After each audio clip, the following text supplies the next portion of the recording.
Orléans, blessé, mourant, traînant son aile, un pauvre pigeon gris et blanc, apportant la bonne nouvelle, est arrivé, taché de sang. Donc, ô victoire, tu te lasses de suivre machinalement, en rampant dans les routes basses, le porte-cuirasse allemand. Tu ne veux plus, sous nos huées, car même en tombant, nous raillons, ainsi que les prostituées, marcher vers les gros bataillons. Tu reviens, sois la bienvenue. Dans les rangs d'où l'on t'exila, tu ne pouvais être inconnu, puisque tes amants étaient là. Ce vin d'espérance et de fièvre, ce noble, ce généreux vin, dans lequel tu trempes ta lèvre, en nous offrant son flot divin. Oui, c'est chez nous qu'on le savoure. Nos fils, dont rien ne peut briser, la stoïque et mâle bravoure, connaissent ton rouge baiser. Dans leur maison, au vent flottante, ils savent te garder pour eux. Et lorsque tu quittes leur tente, c'est une brouille d'amoureux. Mais te voilà. C'était un rêve. Regarde-nous de tes yeux clairs, cher infidèle, dont le glaive met sur nos têtes des éclairs.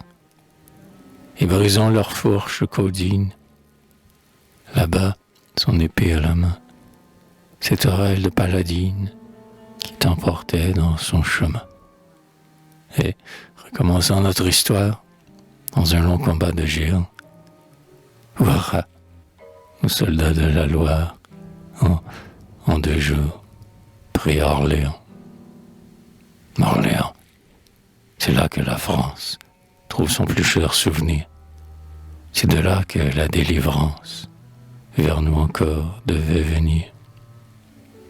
Là, ce flot d'azur qui s'allume au soleil, ces bois et le Val, qui la vit passer dans la brume, flattant de la main son cheval.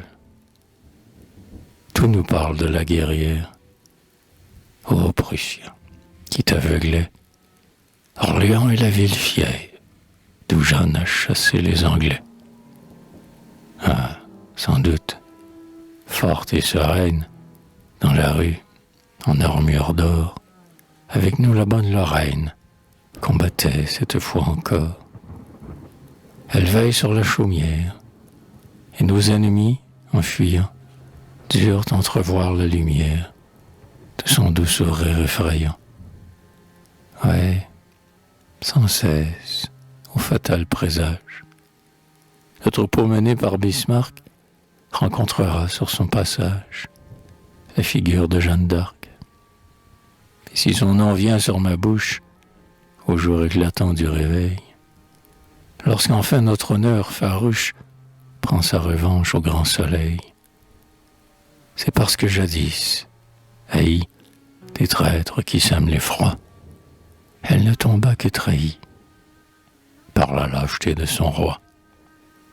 Et ce qui, de tout temps vers elle, ramène mon esprit charmé, c'est que pour nous cette pucelle reste la foi du peuple armé, et que sa vertu d'héroïne brûle toujours, malgré les ans, flamme inextinguible et divine, dans l'âme de nos paysans.